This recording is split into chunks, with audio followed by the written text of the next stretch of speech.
अस्सलाम वालेकुम नाज़रीन, साइट में भलीकार आऊं सां नाज़िया मीर। नाज़रीन, आज़ाद कश्मीर में थियल इलेक्शन के पहिरें मरहले के नतीजन खां पोइ सियासी महाज़ बदस्तूर गरम है। मुस्लिम लीग नून ऐं पाकिस्तान पीपल्स पार्टी विच में जारी लफ़्ज़ी जंग में हाँ ॾींहों ॾींहुं शिदत ईंदी पई वञे। ही जेका लफ़्ज़ी जंग है किथे वञी दंग कंदी, हाँ सवाल इन ते बि उथनि पिया त छा ही इलेक्शन स्पेसिफिक मामलो आहे या कहानी का ॿी आहे। उन ते पंहिंजो प्रोग्राम में गुफ्तगू कंदासीं। इहो इन जो नतीजो छा निकिरंदो, किथे वञी ही लफ़्ज़ी जंग दंग कंदी, उन ते बि जो प्रोग्राम में गुफ्तगू थींदी। हाणे ॾिसूं था त जेके इल्ज़ाम लगन पिया, अॼु पाकिस्तान पीपल्स पार्टी कुछ शाहिदियूं भी ॾिनियूं आहिनि, कुछ साबितियूं पेश कयूं आहिनि त कहिड़े कहिड़े जाइ ते चूंडनि में धांधली थी आहे। उनजो इहो चवणु आहे त इन्हनि वीडियोज़ जे बुनियाद ते, धांधलीअ जे सबूतनि जे बुनियाद ते असीं इलेक्शन कमीशन खां मुतालबो कयूं था त इलेक्शन कमीशन जेकॾहिं इन समूरे प्रोसेस में इन्वॉल्व न आहे त पोइ उहो साबित करे ऐं असांजी जेके साबितियूं आहिनि उन्हनि सबूतनि जे आधार ते जांच करे असां सां इंसाफ़ कयो वञे। उनजो चवणु आहे त मामलो हिते ख़तमु न थियो आहे। असांखे बार बार इहे मशवरा जेके ॾींदड़ आहिनि उहे पाण धांधलीअ जी पैदावार आहिनि। ही मामलो नाज़रीन हिते रुकियो न आहे। उनखां पोइ जवाबी कार्रवाई में मुस्लिम लीग नून वीडियोज़ ॾेखारिया आहिनि पंजाब जा। उन्हनि इहा दावा कई आहे त पाकिस्तान पीपल्स पार्टी जेकॾहिं पंहिंजी कारकर्दगी ते फोकस करे आहे त शायदि उन्हनि जी इहा हालत अॼु न हुजे। उनजो चवणु आहे त कारकर्दगी जो असीं चैलेंज उन्हनि खे ॾियूं था, कारकर्दगी सां असांखे मुक़ाबिलो करे ॾेखारनि। हीउ जेको समूरो माहौल आहे नाज़रीन, मुल्की सियासत ते बि उनजा असर पिया आहिनि। वफ़ाक़ में जेको इतिहाद आहे इन ॿिन्ही पार्टियुनि जो, उन ते कहिड़ा असर छॾींदो हीउ मामिलो, उनखे बि जेके प्रोग्राम में गुफ्तगू कंदासीं। ऐं जीअं त ॼाणायो पियो वञे ॿिन्ही पार्टियुनि पारां त अञा त 2 मरहला बाक़ी आहिनि। मुस्लिम लीग नून मशवरो ॾे पई पीपल्स पार्टी खे त संभाले रखो, पंहिंजे जज़्बनि खे संभाले रखो ऐं हीअ जेके मामला आहिनि, जेके शयूं आहिनि तव्हांखे अञा अॻियां कमु ईंदियूं, छाकाणि त अॻियां बि असां साॻिया रिज़ल्ट ॾींदासीं। जॾहिं त पीपल्स पार्टी जी दावा आहे त असीं न रुॻो पंहिंजो चोरी थियल मैंडेट वापसि वठंदासीं, पर जेके ईंदड़ मरहला आहिनि उन्हनि में कामयाबु थी ॾेखारींदा। त छा वाक़ई पीपल्स पार्टी कमबैक करण में कामयाबु थींदी या ही साॻियो जेको असांखे जेको लाड़ो नज़र आयो पहिरें मरहले में उहो असांखे बरक़रार नज़र ईंदो। नाज़रीन, उते बाइकआउट बि थियो आहे, पाकिस्तान तहरीक इंसाफ़ बाइकआउट कयो। उन बाइकआउट जा कहिड़ा असर पिया उन ते बि गुफ्तगू कंदासीं। ऐं कलदम एक्शन कमेटी जे जेके एहतजाज वारो मामलो आहे उन ते बि मौक़िफ़ मुख़्तलिफ़ आहे। अॼु आज़ाद कश्मीर पुलिस बि इहो वाज़े कयो आहे त जेका ही समूरी कार्रवाई थिए नज़र अचे पई, पुरमुन एहतजाजी तहरीक न आहे, हिन जे पुठियां घणो कुझु आहे ऐं हिन जा पेरा किथे वञनि था असांखे उनजी बि ख़बर आहे। असीं चुप करे न वेहंदासीं, शदीद कार्रवाई थींदी। पर असां ॾिसूं था त उते जेका सूरत हाल आहे, पाकिस्तान पीपल्स पार्टी जो वज़ीर आज़म आहे पर उनजो मौक़िफ़ मुख़्तलिफ़ आहे आज़ाद कश्मीर में। जॾहिं त पाकिस्तान पीपल्स पार्टी जे चेयरमैन जो उन हवाले सां मौक़िफ़ मुख़्तलिफ़ आहे। हू इहा रियासत खां मुतालबो कनि था त तव्हां इन तंज़ीम खे, इन जेका ही तहरीक आहे उनखे तस्लीम कयो। ऐं इहो बि मुतालबो रखियो पियो वञे त जेका ट्रुथ कमीशन जी जेका असांजो मुतालबो आहे उनखे बि तस्लीम कयो वञे। ही मामला नाज़रीन किथे वेंदा, मुल्की सियासत ते वधीक कहिड़ा रंग नज़र ईंदा असांखे इन्हनि मामलनि जा, उन ते जेके प्रोग्राम में गुफ्तगू कंदासीं। आख़िर में प्रोग्राम में असां गुफ्तगू कंदासीं त हिकु भेरो ॿीहर ही समूरियूं पार्टियूं पंहिंजे पंहिंजे असांखे नज़र अचनि पियूं, पंहिंजी पंहिंजी जेका लफ़्ज़ी जंग आहे उन में रुधल नज़र अचनि पियूं। पर जेको अवाम आयो महांगाई जे बिल्कुलु चकीअ में पिसजी रहियो आहे। ऐं हिन वक़्तु हिकु ॾींहं जी मामूली घटिताईअ खां पोइ वरी तेल क़ीमतुनि में वाध आई आहे ऐं इन जो जवाज़ वरी इहो ॾिनो वेंदो त आलमी मंडीअ में जेतोणीकि अॼु वाध थी आहे, पर मुसलसल इहो असां सिलसिलो ॾिठो आहे त जॾहिं आलमी मंडीअ में तेल क़ीमतूं वधनि थियूं त मुल्क अंदरि जेको उनजो असरु अचे थो उहो तमामु वधीक थो अचे ऐं तमामु जल्दी थो अचे। पर जॾहिं आलमी मंडीअ में क़ीमतुनि में लाथ अचे थी त उहा जेका लाथ हुजे थी उहा रिफ्लेक्ट थिए थी तमामु मामूली, जेका जंहिं ते ख़ुदि इतिहादी बि तनक़ीद कनि था। जिन मामला जिन खे अॼु के प्रोग्राम में फोकस कंदासीं, जेको पैनल मूंसां गॾु मौजूदु आहे जो तारुफ़ असां कराईंदसि। अॼु के प्रोग्राम में गुफ्तगू जे लाइ मूंखे जॉइन कयो आहे पाकिस्तान तहरीक इंसाफ़ जा गुणा MP आहिनि, सीनियर अॻवान आहिनि जमाल सिद्दीकी साहब, कराची स्टूडियो में मूंसां गॾु मौजूदु आहिनि। पाकिस्तान पीपल्स पार्टी जा सेनेटर आहिनि बैरिस्टर ज़मीर घुमरो साहब, वीडियो लिंक ज़रिए हिन प्रोग्राम जो इशू आहिनि। असलम गौरी साहब JUI जा मरकज़ी तर्जुमान आहिनि, मूंसां गॾु हिन प्रोग्राम में शरीक आहिनि वीडियो लिंक ज़रिए। ऐं मुस्लिम लीग नून जा अॻवान आहिनि ऐं वफ़ाक़ लाइ सिंध लाइ वफ़ाक़ जा तर्जुमान आहिनि राजा अंसारी साहब, उहे पिणु हिन प्रोग्राम में मूंसां गॾु मौजूदु आहिनि। मां सभिनी खे भलीकार, मुंहिंजी महिरबानी, मां गुफ्तगू जे लाइ वक़्तु ॾिनो ऐं गुफ्तगू जो आगाज़ अव्हां खां कयां थी। ज़मीर साहब छा चवंदो अव्हां? हाणे मां अॼु वरी असां ॾिठोसीं त हीअ जेका लफ़्ज़ी जंग आहे समूरो ॾींहुं जारी रही आहे, हिक ॿिए जे मथां तीर वसाया विया लफ़्ज़नि जा। हीउ सिलसिलो जेको आहे हिनखे इलेक्शन खां अॻु ताईं जॾहिं बि पुछोसीं पीपल्स पार्टीअ खां, मुस्लिम लीग नून खां, ॿई पार्टियूं चवंदियूं रहियूं असांजे विच जो मामिलो आहे ऐं ही इलेक्शन जे कैंपेन जे कॉन्टेक्स्ट में हिनखे ॾिठो वञे ही बदस्तूर पीपल्स पार्टीअ जे लाइ मुस्लिम लीग नून खां बि पुछंदासीं बदस्तूर ही इलेक्शन स्पेसिफिक मामिलो आहे ज़मीर साहब?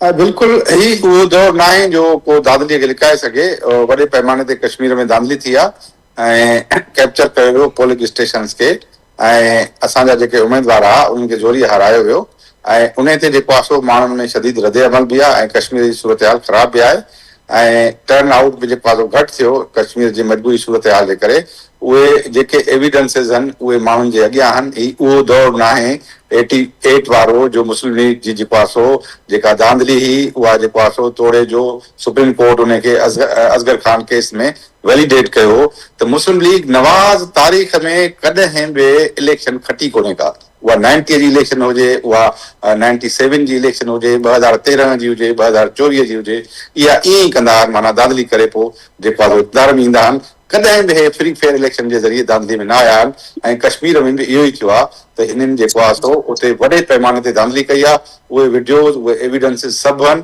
ऐं हिननि उनखे पॉइंट ऑफ प्रेस्टीज बनायो त गिलगित बल्तिस्तान में हिनखे शिकस्त अची वई त उन जे करे असां कश्मीर जे माण्हुनि ते जेको आहे सो रोक ताप करे उनखे दॿाए ऐं असीं जेको आहे सो इहा इलेक्शन खटूं ऐं कश्मीर जो जेको सेंसिटिव इशू आहे उहो भली पोइ हिते वञे पर असांखे जेका सो कश्मीर जी हुकूमत मिले ही तमामु जेको आहे सो वर्स्ट कंडीशन जेको आहे सो मुस्लिम लीग नवाज़ कई आहे पीपल्स पार्टी सवाल कंहिंखां थी करे मुतालबो शिकायतूं कंहिंखां थी करे वज़ीर आज़म पीपल्स पार्टी जो आहे प्रिज़ाइडिंग ऑफिसर्स पीपल्स पार्टी जा आहिनि आरओज़ पीपल्स पार्टी जा आहिनि पुलिस पीपल्स पार्टी जी आहे मुस्लिम लीग नून चए थी त चवणु छा थी चाहे पीपल्स पार्टी कंहिंखां शिकायतूं थी करे? ॾिसो जेको आरओज़ इलेक्शन कमीशन ऑफ पाकिस्तान जा लॻल आहिनि IG हिननि जो लॻल आहे ऐं फोर्सिस उतां पंजाब मां आयूं आहिनि ऐं जेको आहे सो फेडरल गवर्नमेंट मां आयूं आहिनि पुलिस खे हू कंट्रोल कनि था इलेक्शन कमीशन ऑफ पाकिस्तान खे हू कंट्रोल कनि था इलेक्शन जूं जेको आहे सो जेके कॉन्स्टिट्यूंसीज़ में पोलिंग स्टेशन्स आहिनि उनखे कैप्चर ही कनि था वञी हिननि सॼी जेका बि इंतिज़ामिया आहे उहा मफ़लूज बणाए छॾी आहे ऐं पंहिंजी रुगो इलेक्शन खटण जे लाइ ऐं हिननि इनखे गिलगित बल्तिस्तान में जेका हिनखे तारीख़ी शिकस्त आई हिननि कश्मीर में जेको आहे सो उहा पॉइंट स्कोरिंग जे करे पाण खे उनखे प्रेस्टीज जो इशू ठाहियो आहे हालांकि कश्मीर अहिड़ो सेंसिटिव इशू आहे पाकिस्तान जो जंहिंखे इहा पॉइंट ऑफ प्रेस्टीज न ठाहिणु घुरिजे ऐं उते जेके सूरत हाल खे बहितर करणु घुरिजे उते अॻु ई जेको आहे सो तमामु जेको आहे सो सूरत हाल ख़राबु आहे पर मुस्लिम लीग जेको आहे सो नवाज़ खे को फ़र्क़ु कोन थो पए उनखे इहो उनजो मतिलबु इहो आहे त असीं कंहिं बि सूरत में जेको आहे सो कश्मीर में इक़्तिदार में अचूं छो त असांखे गिलगित बल्तिस्तान जे अवाम तारीख़ी शिकस्त ॾिनी आहे ऐं इहो ई सबबु आहे पॉइंट ऑफ प्रेस्टीज आहे त असांजी फेडरल गवर्नमेंट ते असरु पवंदो असीं कश्मीर में बि हाराए वेंदासीं असांजो जेको आहे सो लाहौर वारो रिज़ल्ट अॻु में जेको आहे सो पार्ट 47 जेको आहे सो उहो क्वेश्चनेबल आहे उन जे करे ही गवर्नमेंट जेको आहे सो मुंहिंजे ख़्याल में लीजिटिमेसी विञाए चुकी आहे ऐं कश्मीर जे हवाले सां ऐं मुंहिंजे ख़्याल में हिन जो को बि कारज न रहियो आहे त ज़मीर साहब अॻियां जी हिकमत अमली छा रहंदी उन ते गुफ़्तगू कंदासीं ही चोरी थियल हिकु सीट असां वापसि वठंदासीं बिलावल साहब जहिड़ो ऐलान बि कयो आहे पर कीअं पाकिस्तान पीपल्स पार्टी सम्झे पई जेको त चोरी थी उन्हनि जो मैंडेट थियो आहे उनखे वापसि कीअं वठंदी हिन नाज़रीन चोरी थियल मैंडेट वापसि वठणु या करणु उन में पाकिस्तान तहरीक इंसाफ़ ड्रिघे वक़्त खां हिकिड़ी स्ट्रगल कंदे असांखे नज़र अचे पई जमाल साहब अवां वटि ईंदसि ज़मीर साहब खे मां ॿुधो ऐं अॼु अवां अकेला न रहिया आहियो फॉर्म 47 जी पैदावार रुगो अवां बि चवंदा हो पर अॼु जेका इत्तेहादी आहे वफ़ाक़ में पाकिस्तान पीपल्स पार्टी मुस्लिम लीग नून जी अॼु उहा बि ॼाणाए थी त ही नून लीग फॉर्म 47 जी पैदावार आहे छा चवंदो?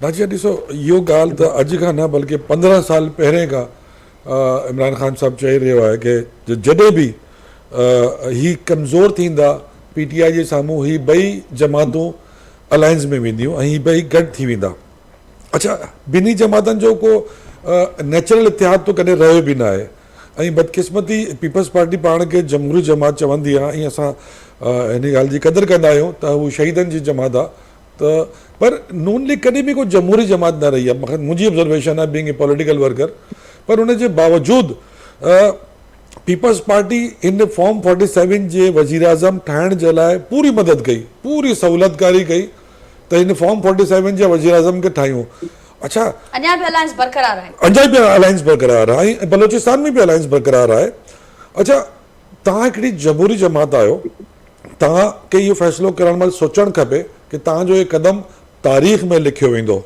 इन ॻाल्हि जो जवाबु ज़रदारी साहब खे being a president and party जे हेड ॾियणो पवंदो, ऐं बीइंग ए पार्टी जे चेयरमैन बिलावल साहब, तव्हांजा नौजवान आहियो, तव्हांजी वॾी अलाहियाती तव्हांखे ॾे, तव्हांजो वॾो कैरियर बाक़ी आहे, पूरी ज़िंदगी तव्हांखे जवाबु ॾियणो पवंदो। इहो तारीख़ जो हिसो बणिजी वेंदो कि तव्हां फॉर्म 47 जी हुकूमत ठाहिण में सभिनि खां वॾा सहूलियतकार तव्हां हुयो। अच्छा, जॾहिं तव्हां इहे सभु कुझु ठाहे छॾियो आहे, पोइ हाणे गिला शिकायत कंहिंसां ऐं छो?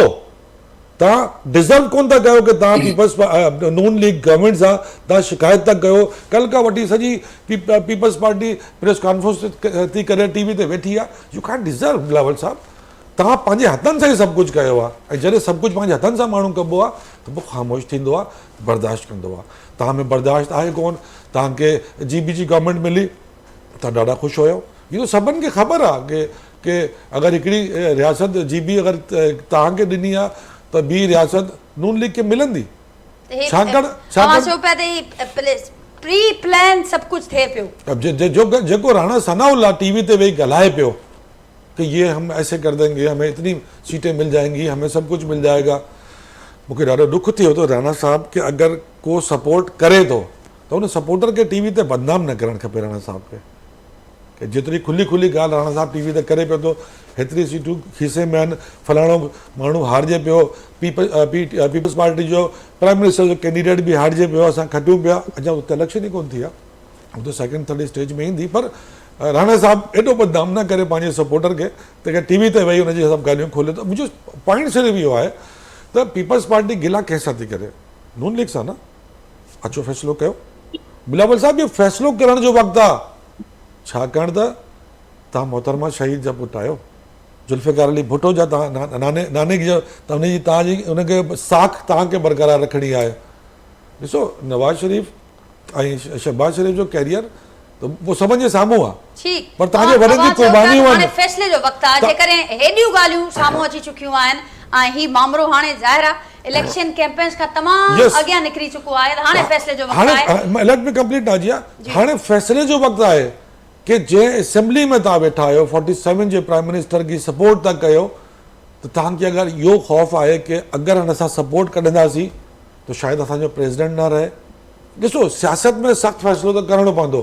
अगरि सख़्तु फ़ैसिलो करणु नथो अचे त मां तव्हांखे चवंदुमि त इमरान ख़ान खां सिखो कि उहो 3 साल खां हिकिड़ो सख़्तु फ़ैसिलो करे पंहिंजी ज़िंदगी खे मुसीबत में रखी वेठो आहे, पंहिंजी ज़िंदगी खे अज़ाब में रखी वेठो आहे, इंसानी हुकूक जी पामाली में वेठो आहे। पोइ सख़्तु फ़ैसिला ईअं थींदा आहिनि। PTI ते बि ईंदासीं त PTI खे छा हासिल थियो, जेको ही PTI बाइकआउट कयो ऐं अवां ॼाणायो त असीं मुसलसल जदोजहद में गॾु आहियूं। गौरी साहब, आपकी तरफ आऊँगी, क्या कहेंगे आप? जो जमात साहब कह रहे हैं कि आज बनता नहीं है पीपल्स पार्टी का कहना, आप इत्तेहाद में थे पीपल्स पार्टी के सिलेक्शन में, बताइएगा कि पीपल्स पार्टी इन इलेक्शंस को लेकर, पहले मरहले को लेकर धांधली के इल्ज़ामात भी लगा रही है और साथ साथ शवाहद भी दे रही है, आप क्या कहेंगे? JUI खड़ी है पीपल्स पार्टी के साथ? बहुत शुक्रिया जी आपका। मैं दोस्तों की बात सुन रहा था जी। बात यह है कि जो इस वक्त इलेक्शन आजाद कश्मीर में हो रहा है, ये तसलसल है उसी इलेक्शन का जो 2024 में, 2024 के बाद जितने भी जितने इलेक्शन हुए उनमें हुआ, और इसी तरह अभी गिलगित बल्तिस्तान में जो कुछ हुआ, वहां पर खुद बिलावल साहब ने एक प्रेस कॉन्फ्रेंस में कहा कि एक सीट JUI की है, उसने जीती हुई है, और मैंने उनका शुक्रिया भी अदा किया हमने उनका। लेकिन फिर वही सीट बाद में जब बिलावल साहब को मिल गई तो सब खामोश हो गए। तो बात यह है कि ये इस वक्त है इक़्तिदार की जान, और इक़्तिदार किसने हासिल करना है, किस हिस्से से हासिल करना है, किस तरीके से हासिल करना है, किनके बाजू पे बैठ के हासिल करना है, किनके शोल्डर पे बैठ के हासिल करना है, इस वक्त सिर्फ और सिर्फ पावर पॉलिटिक्स चल रही है। अवामी पॉलिटिक्स मुझे कहीं नजर नहीं आता। आजाद कश्मीर में जो कुछ हो रहा है, मेरे दोनों मोहतरम पार्टी, बड़ी पार्टियों के कायदीन इस वक्त आजाद कश्मीर में वहां 1000 लोग धरना देके बैठे हुए हैं। कुछ लोग कह रहे हैं उन पर गोलियां भी चल रही है, मीडिया कह रहे हैं गोलियां नहीं चल रही है, मीडिया कह रहे हैं लोग शहीद भी हो रहे हैं, मारे भी जा रहे हैं। अपने लोग क्या कुछ अपने लोग, तो सियासी लोग कहाँ हैं?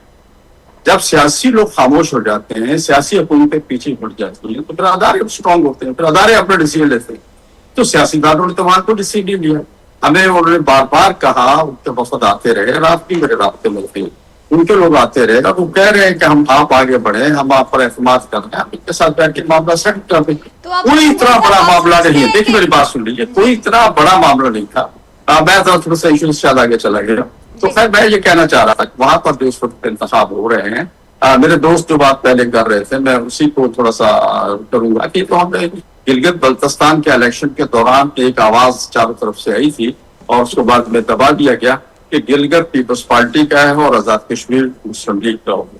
तो यही वजह है कि मियां साहब वहां पर गिलगित में अपनी जो कैंपेन थे छोड़ के बीच में से चले गए थे, और जिस तरह से भरपूर आज आजाद कश्मीर में मियां साहब कैंपेन कर रहे हैं, उन्होंने उस तरह से गिलगित में नहीं की। तो ये एक फार्मूला है, उस फार्मूले के पावर शेयरिंग का फार्मूला है, उसी पावर के तहत वफाक में हुकूमत है, उसी पावर के तहत गिलगित में है, उसी पावर के तहत अब आजाद कश्मीर में बनने जा रही है। मुझे आवाम कहीं खड़े हुए नजर नहीं आ रहे। आवाम कहाँ है? आवाम धरनों में बैठे हुए, आवाम गोलियां खा रहे हैं, आवाम एहतजाज कर रहे हैं। वही फार्मूला सेम है, उसी फार्मूले उसी पैटर्न को फॉलो किया जा रहा है। तो उस पैटर्न को जब फॉलो किया जा रहा है, तो जैसे जमाल साहब ने भी कहा कि सब कुछ प्री प्लान्ड है, तो फिर ये शोर किस बात का है? इसके पीछे क्या कहानी आपको नजर आ रही है? शोर तो इसलिए है ना कि आपकी मीडिया की पूरी तवज्जो इसी शोर पर है ना। जो कुछ वहां हो रहा है 2 दिन से, जिस तरह हो रहा है, मुजाहिरीन है, लोग हैं, एहतजाज है, एक्शन कमेटी है, जो भी वहां सिलसिला चल रहा है, तो मीडिया पे नहीं है। मीडिया पे तो ये शोर ही शोर है। ये सब कुछ एक प्री प्लान खेल चल रहा है, प्री प्लान हो रहा है। आने वाली तारीख में इन्हीं में से जो लोग इस वक्त वहां पर जो सब कुछ कर रहे हैं, ये किताबें लिखते हैं, जब रिटायर हो जाते हैं बड़ी बड़ी किताबें लिखते हैं। तो जब किताबें लिखेंगी और वो किताबें हमारे बच्चे पढ़ेंगे तो हम पढ़ पढ़ हमें सुनाएंगे तो बड़ी शर्म आएगी। वो तारीख हमें बताएगी कि हमारे हाथों ये हुआ था, हमने ये किया था, फलां ये कर रहा था, फलां ये कर रहा था। अब सब लोग वहां बैठे हुए हैं, सियासी लोग खामोश हैं। वफाक में गवर्नमेंट मुस्लिम लीग की है, सूबे में आजाद कश्मीर में गवर्नमेंट पीपल्स पार्टी की है। तो दोनों कायदीन वहां बैठे हुए हैं, क्या वहां बैठी हुई है। तो फिर ये क्यों हो रहा है वहां पर? इसको क्यों नहीं सियासी तौर पर हैंडल किया जा रहा? क्यों नहीं सियासी तौर पर इसके मामले को ठीक किया जा रहा? हमने पार्लियामेंट में भी बात की, वहां भी ये बात हुई, और सबने कहा, खुद बिलावल साहब ने भी कहा कि मैं मौलाना साहब के साथ हम उनको मेरी तरफ से मैं उनके साथ खड़ा हूँ और उनको अख्तियार किया जाए कि इस मामले को देखें। लेकिन तो फिर संजीदगी नहीं, कहीं से भी पिछले राब्ता नहीं किया। हम बार बार राब्ते भी करते हैं। तो मामला कहीं और कुछ हो रहा है, और उन मामला को दबाने के लिए कहीं मीडिया पे कुछ और चल रहा है। ये सब सामने है, इससे कोई ढकी चुकी बातें नहीं। और अगर मुझे थोड़ी सी आप बात कर रही थी, तो मैं डोनर्स की बात करता हूँ। तो मैं अभी पिछले 2 बार से मैं कराची से बाहर था, रात ही वापस आया हूँ। तो मैं 2 बार जब कहीं से बाहर था, मैंने कोयटा भी गया हूँ, मैं इस्लामाबाद भी गया हूँ, मैं लाहौर और फैसलाबाद भी रहा हूँ, और मैंने वहाँ जो हालात देखे हैं कि लोग बेरोजगार हैं। पंजाब जिसको आप रिच कंट्री कहते हैं, जो बहुत रिच सूबा कहते हैं, कि सबसे अमीर सूबा है, वहां पर आवाम की हालत तगरबू है। आप जाके देखें, लोग जंगी पंजाब में देखे, लोग अपने लाशें हाथों में उठाए फिर रहे हैं, उनको कफन दफन नहीं मिल रहा है। और ये मीडिया पे चीजें आ चुकी है। 45 लाख मैट्रिक टन गंदम वहां गायब हो गई है 2 महीने के अंदर। उस पर कोई स्कैंडल पे मट्टी डाल दी गई है और टीवी पे ये चीजें नहीं आ रही हैं। और हम जिस वक्त मुल्क में इस वक्त जो हमारी माली पोजीशन है, हमारी मईशत की जो पोजीशन है, उसको आप मद्देनजर रखें। और उसके बाद आप सोचें कि इस वक्त हमें इतनी बड़ी मिकदार में जब बाहर से गंदम इम्पोर्ट करनी पड़ेगी, तो ये मुल्क कहाँ चला जाएगा? पेट्रोल का हालत बात को आगे बढ़ाऊंगी कि कारकर्दगी नहीं है, फिर जब नहीं होती, गवर्नेंस की हालत ये होती है, तो फिर इसके बाद फिर डाइवर्जन हमें हर तरफ हावी नजर आती है। तो इस वक्त भी उन मामलात को, कारकर्दगी को छुपाने की कोशिश आप ये समझते हैं कि की जा रही है। क्या कहेंगे? राजा अंसारी साहब मुझसे अगर मौजूद है। नाज़रीन, राजा साहब, अवां छा चवंदो हिन वक्त? अवां जा इत्तेहादी भी अवां जे मथां इल्ज़ाम हणनि पिया, धांधलीअ जा इल्ज़ाम हणनि पिया, ॼाणाइनि पिया त ही सभु कुझु मुस्लिम लीग नून कहिड़े रीत कयो आहे, उनजो मिसाल नथो मिले। छा रिस्पॉन्ड कंदो ऐं हाणे कहिड़े रीत मुस्लिम लीग नून जेका सूरत हाल आज़ाद कश्मीर में असांखे नज़र अचे पई, उनजो हल छा मौजूद है मुस्लिम लीग नून वटि बहसियत वफ़ाक़ी गवर्नमेंट जी? उर्दू में हिकिड़ी चवणी आहे, कवा चला हंसकी चाल अपनी चाल खो बैठा।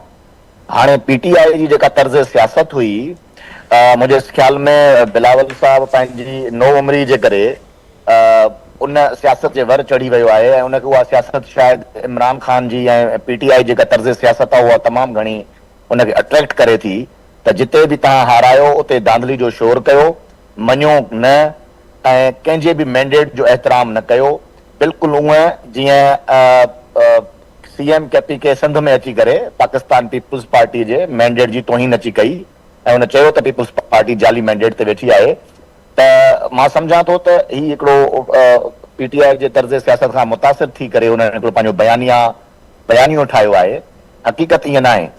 ॾिसो हाणे वक़्तु छा थो चयो वञे PTI जे तरफ़ां या पाकिस्तान पीपुल्स पार्टी तरफ़ां त फॉर्म 47 जी पैदावार आहे मुस्लिम लीग नून हिकिड़े ई इलेक्शन में जंहिंमें पीपुल्स पार्टी बि इलेक्शन खटी उन्हनि जूं बि हिकिड़ी मुनासिब सीटूं आहिनि PTI जूं बि सीटूं आहिनि हालांकि आज़ाद खटिया या पोइ बि उन्हनि जूं सीटूं आहिनि पर जिते उहे खटिया जंहिं जॻह ते उहे सभु फॉर्म 45 आहिनि जिते जिते मुस्लिम लीग नून खटी आहे उहा फॉर्म 47 आहे। इहो अजीब इतफ़ाक़ आहे। अॼु इतफ़ाक़ सां असां ज़िला मटियारी में भिटशाह जे उर्स मुतालिक़ गवर्नर साहब सां गॾु हुयासीं। डिस्ट्रिक्ट मटियारी उहो शहर उहो डिस्ट्रिक्ट आहे जिते असांजे सूबाई सदर बशीर मेमन साहब 80,000 वोट खणी खटियो ऐं पोइ हुनखे फॉर्म 47 सां पीपुल्स पार्टी हाराए छॾियो। पोइ असां हाणे दावा कयूं था त असांजी इहा सीट असांखे मोटाए ॾियो ऐं करायो हिते इलेक्शन फ्री एंड फेयर ख़बर पइजी वेंदी त मटियारी मां केरु थो खटे। त इन करे इन्हनि शयुनि में वञणु मां सम्झां थो चार्टर ऑफ डेमोक्रेसी जी तोहीन थींदी शहीद मोहतरमा बेनज़ीर भुट्टो जे वीहनि जी तोहीन थींदी जंहिंमें इहो चयो वियो हो त असां हिक ॿिए जे मैंडेट जो एहतराम कंदासीं असां हिक ॿिए जे मैंडेट जी तोहीन न कंदासीं। अॼु मां सम्झां थो त बिलावल साहब पंहिंजे ई वालदा जी कयल सिग्नेचर जी तोहीन कई आहे ऐं उहो पंहिंजे ॿिए जे मतिलबु पंहिंजे मुखालिफ़ जे सियासी मुखालिफ़ जे मैंडेट खे तस्लीम करण लाइ तयार ई न आहे।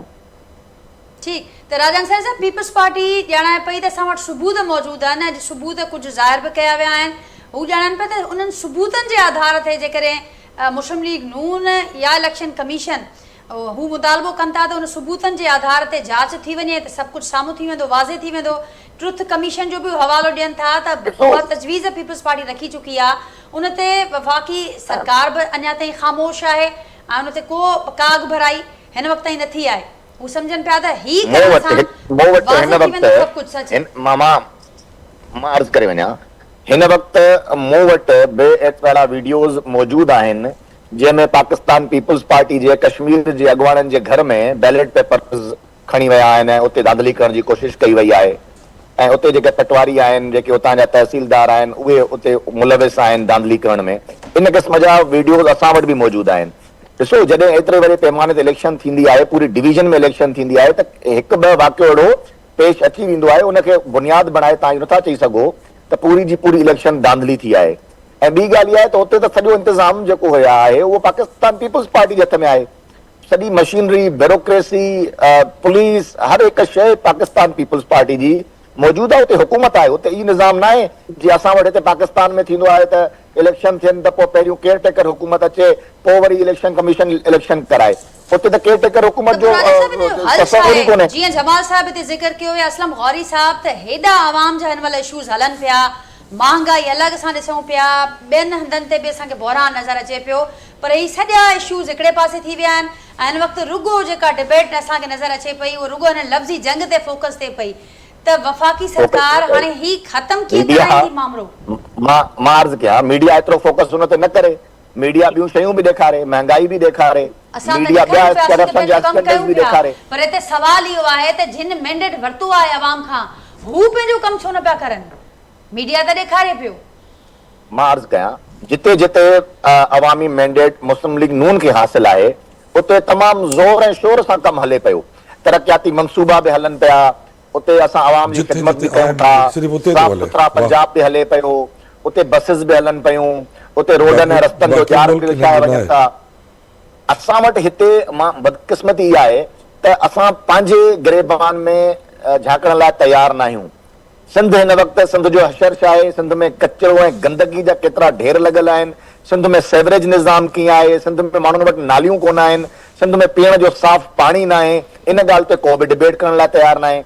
इन करे जेकॾहिं असां हिक ॿिए ते नुक्ताचीनी कंदासीं तनक़ीद कंदासीं त मवाद तमामु घणो आहे पर हिन वक़्तु पाकिस्तान इन शयुनि जो मुतहमिल न हूंदो। मां सम्झां थो त असां पाकिस्तान पीपुल्स पार्टी असांजी इत्तेहादी जमात आहे वफ़ाक़ में ऐं सदर पाकिस्तान पाकिस्तान पीपुल्स पार्टी जो आहे असांजो ॿियूं तमामु घणियूं आइनी ज़िमेदारियूं पीपुल्स पार्टी वटि आहिनि। असांखे मिली करे हिन वक़्तु पाकिस्तान जी मईशत खे बहितर करण जो मौक़ो मिलियो आहे ऐं इहो जेकॾहिं मौक़ो हथ मां हलियो वियो त पाकिस्तान मुआशी तौर ते शायदि वरी उभरी न सघंदो। इन करे बजाए हिन जे जो असां पॉइंट स्कोरिंग कयूं हिक ॿिए खे तनक़ीद जो निशानो बणायूं। असांखे खपे त असांखे पाकिस्तान जी मईशत खे मज़बूत करण जे लाइ हिक ॿिए जा हथ मज़बूत करणु घुरिजनि। ऐं जेको दुश्मन जो एजेंडा आहे, भारतीय एजेंडा आहे ऐं PTI जो एजेंडा आहे, फॉर्म 47 ऐं अवाम जो वैसा डेमोक्रेसी तां जमहूरियत तां ख़तम करण जो जेको एजेंडा आहे उन ते पाकिस्तान पीपल्स पार्टी खे घटि में घटि न हलणु घुरिजे। ऐं चार्टर ऑफ डेमोक्रेसी जेका असल रूह आहे त हिक ॿिए जे असां मैंडेट जो एतिराम कंदासीं, उन ते अमल पैरा थियणु घुरिजे। चार्टर ऑफ डेमोक्रेसी जो मां ज़िक्र कयो था। ज़मीर साहब, हिकिड़ो मशवरो तव्हांखे हिते तव्हांजे इत्तेहादनि पारां मिलियो आहे, हिकिड़ो अपोजिशन पारां मिलियो आहे त हीउ फ़ैसिले जो वक़्तु आहे पीपल्स पार्टी जे लाइ। हाणे एतिरियूं ॻाल्हियूं हिक ॿिए जे हवाले सां करण खां पोइ हू चवनि था तव्हां करप्शन जा माहिर आहियो, धांधली जा माहिर आहियो, तव्हां चओ पिया त फॉर्म 47 धांधली जा हू पैदावार आहिनि। त इन्हनि सभिनी शयुनि खां पोइ हाणे पीपल्स पार्टी जी फर्दर हिकमत अमली हूंदी छा? ॾिसो, असीं जमहूरी जमायत आहियूं, असीं अपोज़िशन ॾिठी आहे, गवर्नमेंट ॾिसियूं आहिनि, गवर्नमेंट के असांजे लाइ नयूं न आहिनि, न वरी अपोज़िशन असांजे लाइ नई आहे। असीं हिननि खां वधीक जेल काटिया आहिनि, हिन खां वधीक असां शहादतूं ॾिठियूं आहिनि, हिन खां वधीक जमहूरियत जे लाइ कुर्बानी आहे। ऐं असीं पाकिस्तान जे डेमोक्रेटिक प्रोसेस जो हिसो उन करे बणियासीं, उनजो सबबु इहो हो त जेको आहे सो हिन सिस्टम खे डेमोक्रेसी खे हलणु घुरिजे ऐं उहो अॻिते बहितर थिए। असीं 1985 में बाइकाट करे ॾिठो होसीं।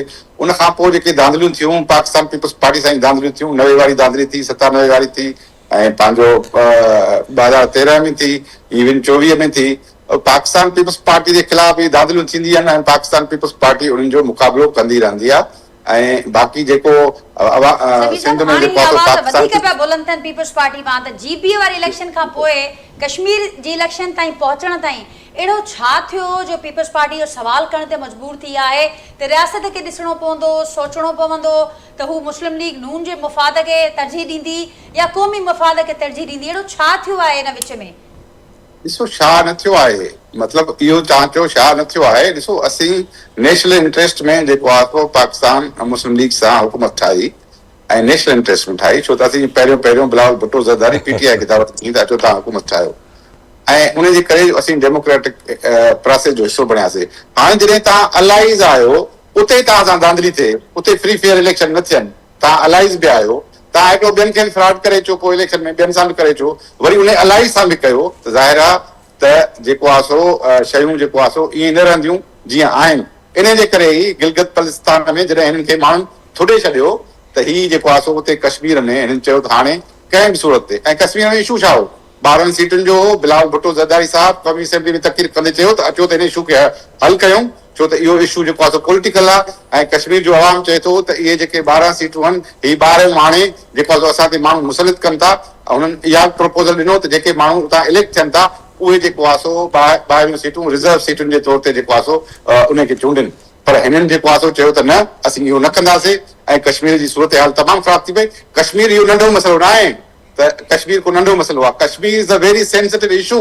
हे मुल्क जो वॾे में वॾो इशू आहे, ही इंटरनेशनल इशू रहियो आहे। ईअं न आहे त कश्मीर में जेको आहे सो इलेक्शन का आम ज़िले जी इलेक्शन न आहे, दिस हैज़ इंटरनेशनल रिपरकशंस। उन जे करे पाकिस्तान पीपल्स पार्टी सम्झे थी त उन में जेकॾहिं तव्हीं जेको आहे सो अहिड़े हिसास जेको आहे सो जॻह ते बि तव्हां नथा मुड़ो पंहिंजे इक़्तिदार जे लाइ, ऐं असांजे मथां इहे इल्ज़ाम था हणाइनि। बाबा, सिंध जो आवाम असांखे बार बार मैंडेट ॾिए थो।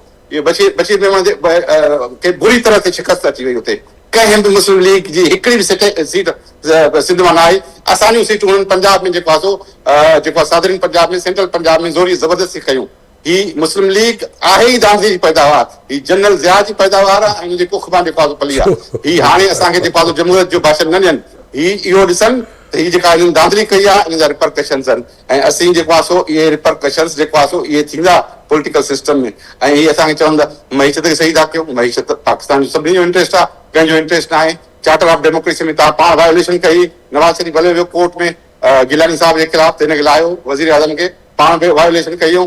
ही हर चार्टर ऑफ डेमोक्रेसी अहिड़ी तरह जी पाण वायोलेशन कंदा आहिनि, चार्टर ऑफ डेमोक्रेसी पाण वायोलेशन कंदा आहिनि। असीं चवंदा आहियूं त बाबा अहिड़ी तरह अमल कयो, आख़िर में कंदी छा? ही सभु मामला जंहिंजो मां ज़िक्र कयो, सभु असांखे इहो ई चवंदा, इहो ई मशवरो सभु इहो ई मशवरो ॾींदा तव्हां गवर्नमेंट मां निकिरो, अपोज़िशन असांखे इहो मशवरो ॾींदी, गवर्नमेंट इहो मशवरो ॾींदी त तव्हां रहो हिननि शर्तनि ते रहो। पाकिस्तान पीपल्स पार्टी डेमोक्रेसीअ जे हक़ में या वफ़ाक़ के हक़ में जेको फ़ैसिलो कंदी उहो जेको अवाम जे मफ़ाद में हूंदो ऐं अवाम जे मफ़ाद में ई कंदी आहे पाकिस्तान पीपल्स पार्टी, ज़ाहिर आहे। ऐं जेको ॿियो प्रोसेस हले पियो मीरपुर में, असीं इलेक्टोरल प्रोसेस मां भॼंदासीं न उनखे छॾींदासीं ऐं असीं हुन में पार्टिसिपेट कंदासीं। ऐं जेकॾहिं ॿीहर विधान थी त अवाम जे आबो हिन खे वाक़ो कंदासीं त बाबा हीउ जेको आहे सो हिननि जी कंडक्ट आहे त हीउ आज़ाद कश्मीर में कंहिं बि सूरत ते जेको आहे सो हीउ इक़्तिदार हुकूमत बणाइणु चाहिनि था, उहो 12 सीटुनि जो मामिलो हुजे या उहो इलेक्शन में धांधली जो मामिलो हुजे, उहे अवाम जे साम्हूं ईंदो त हिन जी ख़बर पइजी वेंदी, माण्हुनि में हीउ एक्सपोज़ थींदा ऐं एक्सपोज़ थी विया आहिनि। बिल्कुलु हिन जा तव्हां बयानात ॾिजो, हो थी विया आहिनि, हाणे इक़्तिदार जे नशे में आहिनि, पर पाकिस्तान पीपल्स पार्टी जे करे हिननि खे इक़्तिदार मिलियल आहे ऐं इहो कंहिं वक़्तु जेको आहे वरी सघे थो। पाकिस्तान पीपल्स पार्टी इन जा नतीजा छा निकिरंदा? जमाल साहब इन ते बि ज़रूर ॻाल्हायो, जेको हिते गुफ़्तगू थी रिस्पॉन्ड कजो, जवाबु ॾिजो। ऐं उनसां गॾोगॾु पाकिस्तान तहरीक इंसाफ़ हिन सॼे माहौल में बाइकॉट कयो, उन ऑप्शन खे उन्हनि तरजीह ॾिनी आहे, इहा ॻाल्हि कई त पहिरियां माहौल जेकॾहिं जुड़ियल हुजे या बहितर हुजे हा, साज़गार माहौल न हो, इन करे उनजो फ़ाइदो थियो पीटीआई खे कुझु, या सम्झो पिया त मैदान खां ॿाहिरि निकिरण जो पीटीआई खे नुक़सानु थियो आहे? नाजिया, गौरी साहब जेके ॻाल्हि कई 100% बिल्कुलु ठीकु चयो आहे त इहे जेको इलेक्शन थिया आहिनि भई, इहे 8 फरवरी 2024 जी रिप्लिका कॉपी आहे, हिन जी ॿियो हुन खां वधीक कुझु न आहे। अच्छा, पीटीआई इलेक्शन कंहिं ते लड़े? पीटीआई जी त पार्टी जो निशान ई कोन्हे। पोइ निशान ॾियो, पार्टी अलॉटमेंट ॾियो, असांखे निशान अलॉट करे पार्टी रजिस्ट्रेशन कयो, असां आज़ाद कैंडिडेट जी हैसियत सां विढ़ंदासीं। 2024 जो इलेक्शन विढ़ियो, उनखां पोइ छा कयो असांजे माण्हुनि खे? सिंध असेंबली में बि 4 माण्हू पीटीआई जा आहिनि ऐं 4 माण्हुनि खे हिननि सुन्नी इतिहाद काउंसिल साहिबज़ादा साहिब जी जेके पार्टी आहे, असांजा 3 MP उनजी पार्टी जा आहिनि। यानी इहो मुल्क सां जेको मज़ाक़ कयो थो वञे, मुल्क जे सियासी निज़ाम सां जेको बदतरीन खिलवाड़ कयो थो वञे, हिन खिलवाड़ में ही ॿई सियासी जमातूं हिसेदार आहिनि, ही ॿई ज़िम्मेदार आहिनि इन खिलवाड़ जी जेको इन पॉलिटिकल निज़ाम सां थिए पियो। ऐं हीअ जेको कश्मीर और जीबी जी ॻाल्हि हले पई, हीअ ॿिन्ही जमातनि जो नूरा कुश्ती आहे, कुझु बि न आहे, हीअ ॿिन्ही जी नूरा कुश्ती आहे। ईअं ई जेको तव्हां हाणे सेनेटर साहिब सां पुछो कि पीपल्स पार्टी छा हिकमत अमली थींदी, कोई हिकमत अमली कोन्हे। ईअं ई रोईंदा रहंदासीं, ईअं ई निज़ाम सां गॾु हलंदासीं, इन ई पघार ते कमु कंदासीं। बेसिकली ॿिन्ही जमातनि जी नूरा कुश्ती आहे। ऐं जेतिरी नून लीग जी ख़ामियूं सेनेटर साहिब ॿुधायूं आहिनि त यार पंहिंजी पार्टी खे मशवरो ॾियो न, अगरि नून लीग एतिरी बुरी आहे, फॉर्म 47 जी पैदावार आहे, यू आर द सहूलियतकार ऑफ फॉर्म 47 गवर्नमेंट, तव्हांजे करे इहा फॉर्म 47 जी गवर्नमेंट ठही आहे। सिर्फ़ु इन करे सपोर्ट कई त प्रेसिडेंसी मिले असांखे? यार पॉलिटिकल जमात आहियो, पॉलिटिकल फ़ैसिलो कयो। तव्हां उन जमात सां गॾु बीठा आहियो जंहिंजे करे पाकिस्तान जी मईशत तबाह बर्बाद थी वई आहे, ऐं हुन तबाही बर्बादी जे ज़िम्मेदार पीपल्स पार्टी बि आहे। तव्हांखे ख़बर आहे पाकिस्तान 1947 खां वठी 2022 ताईं जेसिताईं इमरान ख़ान जी हुकूमत हुई, पाकिस्तान जा कर्ज़ा केतिरा हुया? पाकिस्तान जा कर्ज़ा हुया 43,000 अरब, ऐं अॼु 4 साल में 2026 में पाकिस्तान जा कर्ज़ा थी विया आहिनि 90,000 प्लस। त यार 75 साल में जेतिरा कर्ज़ा पाकिस्तान में वरिता हुया, तव्हां 4-3 साल में वरिता कर्ज़ा। उनखां पोइ अॼु पाकिस्तान बीठो किथे आहे? ग्रोथ रेट असांजे दौर में तो 5+ हुई, अॼु जी ग्रोथ रेट 2.5 आहे। तव्हां मुल्क खे तरक़ी ॾिनी आहे? मुल्क में माण्हू मुल्क जी ऑपोजिशन पे असांखे फ़ाल नज़र न आई आहे। हीअ तव्हां सहूलियतकारी जा इल्ज़ाम बि हणो पिया, इहे ॻाल्हियूं बि कयो पिया त हुकूमतुनि खे को ख़्यालु कोन्हे, पर ऑपोजिशन जो जेको पंहिंजो किरदारु जेको हुजणु घुरिजे आहे अवामी मसइलनि जे हवाले सां, उहो असांखे फ़ाल छो न नज़र आयो? पीटीआई वरी 5 अगस्त ते एहतजाज करणु वञे पई, छा मुख़्तलिफ़ हूंदो माज़ीअ खां हिन एहतजाज में? तव्हां चओ थी त बीइंग अपोजिशन जमात पीटीआई हिन में गवर्नमेंट जे ख़िलाफ़ एहतजाज करण में फ़ाल नज़र नथी अचे, पंहिंजो रोल प्ले नथी अवामी इशूज़ ते। जी जी 3 महीना पहिरें कराची प्रेस क्लब ते जॾहिं पेट्रोल 400 क्रॉस करे वियो त पीटीआई सिर्फ़ पेट्रोल जी महांगाई जे ख़िलाफ़ एहतजाज कयो। हुन में असांजा माण्हू गिरफ़्तार थिया, 3 महीना जेल में हुया, 3 मुक़दमा, हिकिड़े मुक़दमे में ज़मानत ख़तम थिए थी, ॿियो मुक़दमो, वरी हुन ज़मानत 3 मुक़दमो, 4थो मुक़दमो। अगरि पॉलिटिकल जमातनि सां इहो रवैयो रखियो थो वञे त उनखां पोइ को बि माण्हू सवाल करण जो हक़दार कोन्हे त पीटीआई फ़ाल किरदारु छो नथी अदा करे। भई हाणे 5 अगस्त थी अचे, असां ब्लैक डे मल्हायूं था त असांजे लीडर जी गिरफ़्तारी जो ॾींहुं आहे। असां प्रेस क्लब ते ऐलान कयो आहे की असां हिकिड़ो पुरअमन एहतिजाज कंदासीं। तव्हां ॾिसजो 5 अगस्त ते छा थींदो। सॼो प्रेस क्लब कंटेनर लॻाए कॉर्डन ऑफ करे छॾंदा ऐं अगरि जेका माण्हू जमा थींदा उहो फवारा चौक ते जमा थींदा, गवर्नर हाउस जे साम्हूं हुजनि मार्केट ते उते जमा थींदा, उते पुलिस जो क्रैकडाउन थींदो, उनखे गिरफ़्तार कयो वेंदो। त पॉलिटिकल रोल प्ले करणु ॾियो किथे पियो असांखे, असांखे स्पेस किथे मिली आहे जेको असां पॉलिटिकल रोल प्ले था कयूं। त हिन महिल पॉलिटिकल स्पेस जेको लिविंग प्लेइंग फील्ड जेकी आहे वो सिर्फ़ नून लीग ऐं पीपल्स पार्टी जे लाइ आहे। अगरि जेकी level playing field Nawaz Sharif चाहे तो उनके खपे कि हमें लिविंग प्लेइंग फील्ड नहीं मिली जितनी इमरान खान को मिली थी, तो आओ 4 गोलियां इमरान खान की तरह भी खाओ और उसके बाद फिर 3 साल कैद मुशक्कत वो झेलो जो तुम 1 महीने में नहीं झेल सकते, तो फिर लिविंग प्लेइंग फील्ड होगी।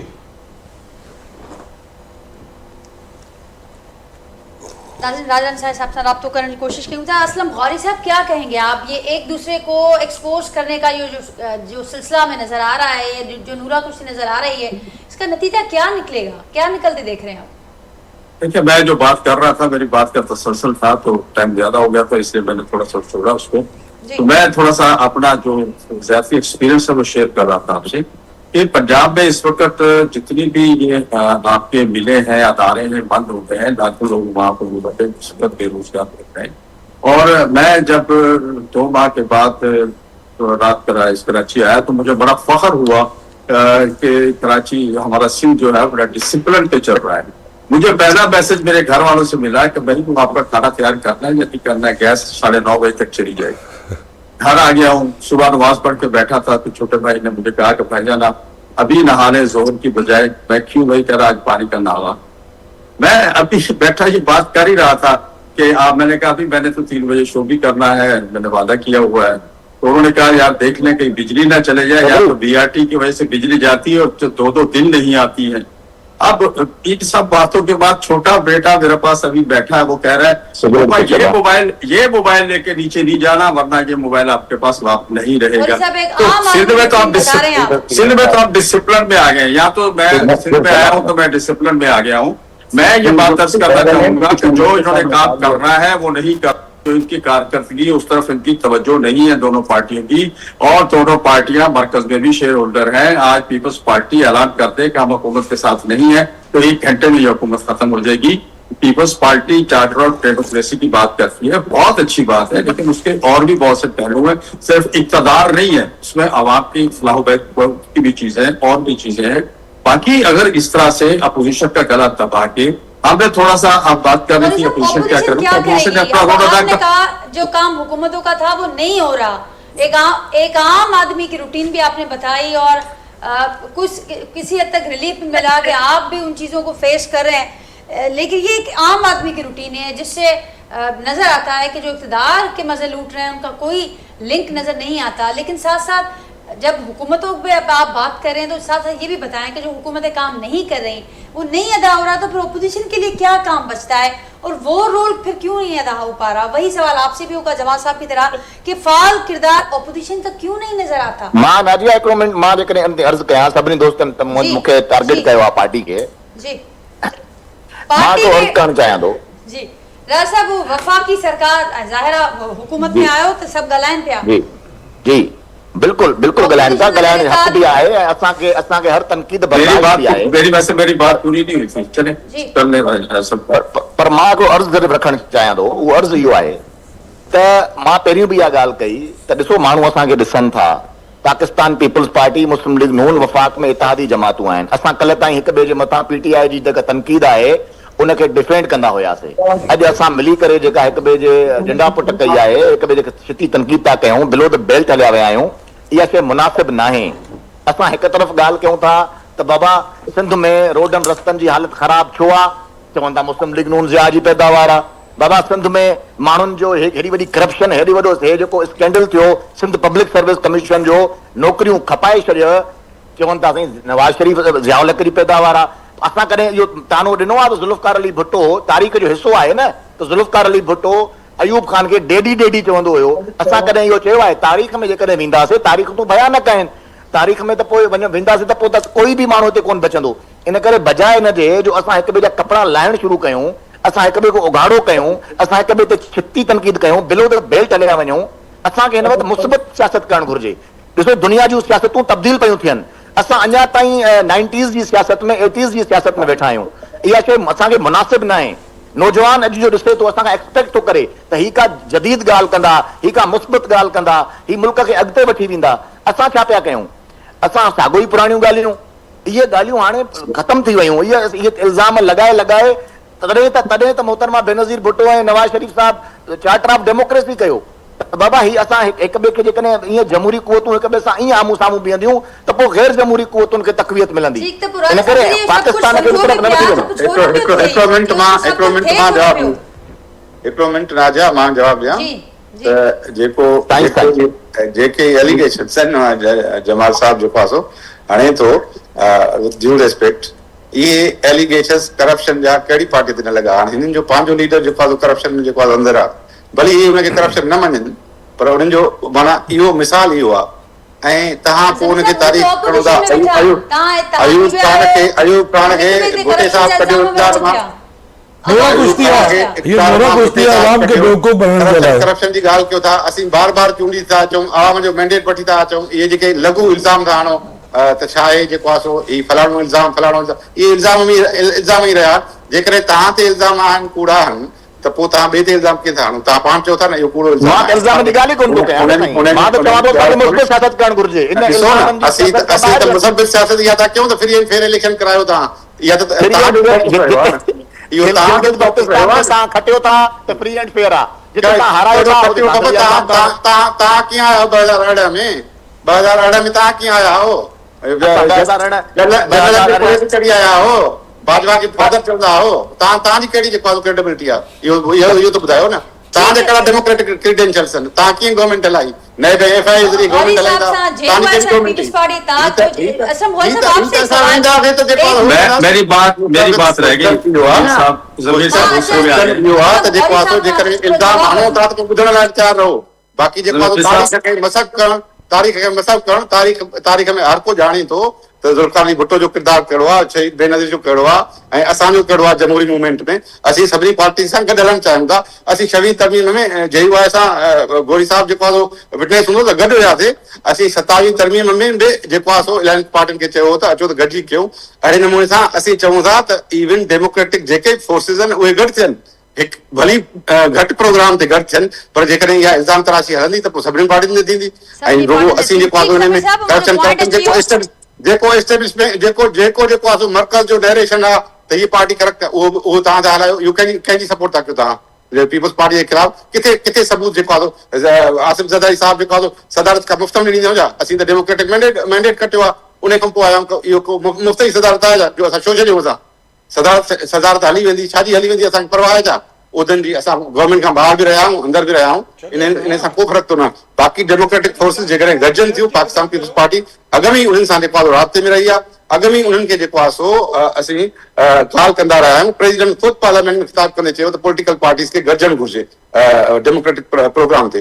बाक़ी इहे इल्ज़ाम हंधि त तव्हां ते वधीक लॻंदा। गौरी साहब आपकी तरफ आऊंगी, जरूर बताएगा कि एक तो से पहले बात हो रही थी अपोजिशन के फाल किरदार के नजर ना आने की, और साथ साथ अब ये खुद पार्टीज कह रही हैं।